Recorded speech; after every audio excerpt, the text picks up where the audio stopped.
حضرت زکریا علیہ السلام کا واقعہ۔ حضرت زکریا علیہ السلام اللہ تبارک و تعالیٰ کے محبوب ترین پیغمبروں میں سے ایک عظیم پیغمبر ہیں۔ قرآن پاک میں اللہ تبارک و تعالیٰ نے اپنے جن پیغمبروں سے سیدھے بات کی ہے ان محبوب پیغمبروں میں سے ہیں۔ جس طرح اللہ تبارک و تعالیٰ سورہ آراف میں فرماتا ہے، اے آدم، تم اور تمہاری بیوی بہشت میں رہو سہو، اسی طرح اللہ تبارک و تعالیٰ سورہ مریم میں فرماتا ہے، اے زکریا، ہم تم کو ایک لڑکے کی بشارت دیتے ہیں جس کا نام یحییٰ ہے۔ اس سے پہلے ہم نے اس نام کا کوئی شخص پیدا نہیں کیا۔ اللہ تبارک و تعالیٰ سورہ آل عمران میں فرماتا ہے، آدم اور نوح اور خاندان ابراہیم اور خاندان عمران کو تمام جہاں کے لوگوں میں منتخب فرمایا، اور یہ سب آپس میں ایک دوسرے کی نسل سے ہیں۔ اللہ تبارک و تعالیٰ نے قرآن پاک میں جس عمران کا ذکر کیا ہے یہ حضرت داؤد علیہ السلام کی اولاد سے ہیں، اور حضرت ابراہیم علیہ السلام اور حضرت یعقوب علیہ السلام کی نسل سے کچھ نیک لوگ پیدا ہوئے، انہیں آل عمران کے نام سے یاد کیا جاتا ہے۔ حضرت زکریا علیہ السلام انہی کی اولاد میں سے ہیں۔ آپ کی عمر جب تقریباً 100 برس کی تھی اور آپ کی بیوی کی عمر قریب 90 برس کی تھی، اور وہ ایک بانجھ خاتون تھی۔ حضرت زکریا علیہ السلام کو ایک ہی بات کا ڈر ستاتا رہتا تھا کہ میرے بعد اس یعقوب علیہ السلام کی نسل کا کیا ہوگا؟ کیا یہی ختم ہو جائے گی؟ کیونکہ میرے تو کوئی وارث ہے ہی نہیں۔ اس لیے آپ نے اللہ تبارک و تعالیٰ سے دعا کی۔ اللہ تبارک و تعالیٰ سورہ انبیاء میں فرماتا ہے، اور زکریا کو یاد کرو جب اس نے اپنے پروردگار کو پکارا کہ اے پروردگار، مجھے اکیلا نہ چھوڑ، اور تو سب سے بہتر وارث ہے۔ تو ہم نے ان کی پکار سن لی اور ان کو یحییٰ بخشا اور ان کی بیوی کو اولاد کے قابل بنا دیا۔ یہ لوگ بڑھ چڑھ کر نیکیاں کرتے اور ہمیں امید اور خوف سے پکارتے اور ہمارے آگے عاجزی کیا کرتے تھے۔ حضرت زکریا علیہ السلام اپنا زیادہ وقت بیت المقدس کی دیکھ بھال میں گزارتے تھے، اللہ تبارک و تعالیٰ کی عبادت میں مشغول رہتے تھے۔ اس زمانے میں رواج تھا کہ لوگ اپنے پروردگار سے اولاد کے لیے منت مانگتے تھے کہ اگر میرے اولاد ہوگی تو اسے میں اللہ کی راہ میں بیت المقدس کی خدمت میں لگاؤں گا۔ اس وقت عمران کی بیوی حاملہ تھی۔ اس نے بھی بیت المقدس میں آ کر اللہ تبارک و تعالیٰ سے منت مانگی، میرے جو اولاد ہوگی اسے میں بیت المقدس کا خادم بناؤں گی۔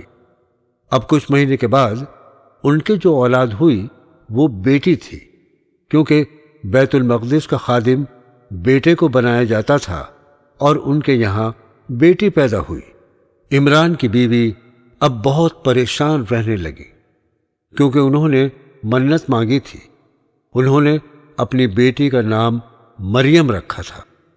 جب وہ 7 برس کی ہوئی تو اس کو لے کر عمران کی بیوی بیت المقدس میں آئی اور حضرت زکریا علیہ السلام سے عرض کیا، میں نے منت مانگی تھی کہ میرے جو اولاد ہوگی اسے میں بیت المقدس کا خادم بناؤں گی، مگر میرے یہاں بیٹی پیدا ہوئی، لیکن میں پھر بھی اس کو آپ کی سرپرستی میں لے کر آئی ہوں، آپ اس کی پرورش کریں۔ حضرت زکریا علیہ السلام خوشی خوشی مریم کی پرورش کرنے لگے۔ انہوں نے بیت المقدس کے اندر ہی مریم کے لیے ایک حجرہ بنوایا۔ مریم وہاں پر بیت المقدس کی صفائی کرتی اور اللہ تبارک و تعالیٰ کی عبادت کرتی۔ حضرت زکریا علیہ السلام جب مریم کے پاس حجرے میں آتے تو وہاں پر طرح طرح کے بے موسمی پھل دیکھتے تھے۔ ایک مرتبہ آپ نے مریم سے پوچھا، یہ بے موسمی پھل تمہارے پاس کہاں سے آتے ہیں؟ اس پر مریم نے عرض کیا، اللہ کی طرف سے آتے ہیں۔ بے شک اللہ جسے چاہتا ہے بغیر حساب رزق دیتا ہے۔ اس وقت حضرت زکریہ علیہ السلام کے دل میں خیال آیا، جب اللہ تبارک و تعالی مریم کو بے موسمی پھل دے سکتا ہے تو وہ مجھے بھی ایک وارث عطا کر سکتا ہے۔ اللہ تبارک و تعالی سورہ آل عمران میں فرماتا ہے، اس وقت زکریہ نے اپنے پروردگار سے دعا کی اور کہا، اے پروردگار، مجھے اپنے حساب سے اولاد صالح عطا فرما، تو بے شک دعا سننے اور قبول کرنے والا ہے۔ حضرت زکریہ علیہ السلام بھی عبادت گاہ میں کھڑے نماز پڑھ ہی رہے تھے کہ فرشتے نے آواز دی، زکریہ، اللہ تمہیں یحییٰ کی بشارت دیتا ہے اور اللہ کے فیض یعنی عیسیٰ کی تصدیق کریں گے اور سردار ہوں گے اور عورتوں سے رغبت نہ رکھنے والے اور اللہ کے پیغمبر یعنی نیکوکاروں میں ہوں گے۔ حضرت زکریہ علیہ السلام نے کہا، اے پروردگار، میرے یہاں لڑکا کیوں کر پیدا ہوگا، کیونکہ میں تو بوڑھا ہو گیا ہوں اور میری بیوی بانجھ ہے۔ فرشتے نے کہا، اسی طرح ہوگا، اللہ جو چاہتا ہے وہ ویسا ہی کرتا ہے، اس کے لیے کوئی چیز مشکل نہیں ہے، وہ جس کام کو کہتا ہے ہو جا، وہ ہو جاتا ہے۔ اللہ تبارک و تعالی اپنے محبوب پیغمبروں کا ذکر بار بار قرآن پاک میں فرماتا ہے، جیسا کہ سورہ مریم میں اللہ تبارک و تعالی فرماتا ہے، یہ تمہارے پروردگار کی مہربانی کا بیان ہے جو اس نے اپنے بندے زکریہ پر کی تھی، جب انہوں نے اپنے پروردگار کو دبی آواز سے پکارا اور کہا، اے میرے پروردگار، میری ہڈیاں بڑھاپے کے سبب کمزور ہو گئی ہیں اور سر کے بال سفید ہو گئے ہیں۔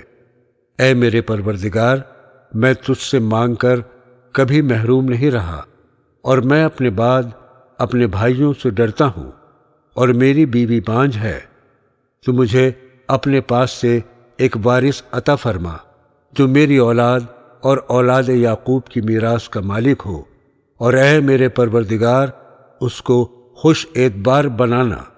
اللہ تعالیٰ آگے سورہ مریم میں فرماتا ہے، اے زکریہ، ہم تم کو ایک لڑکے کی بشارت دیتے ہیں جس کا نام یحییٰ ہے۔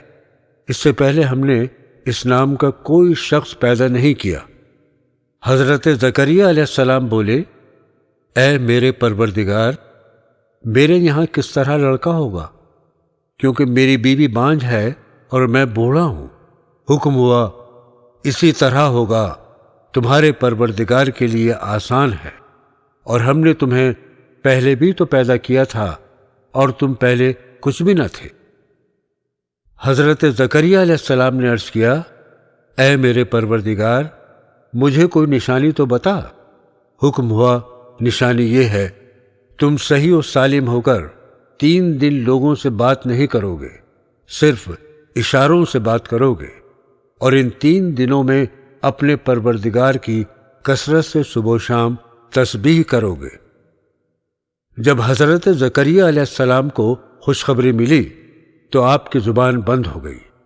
نشانی کے طور پر پھر آپ اپنی محراب سے خوشی خوشی نکلے اور لوگوں کو خوشخبری اشاروں میں سمجھائی کہ اب صبح و شام اس ذات کی تسبیح کرنا اور مجھ سے کلام کرنے کی بیجا کوشش نہ کرنا۔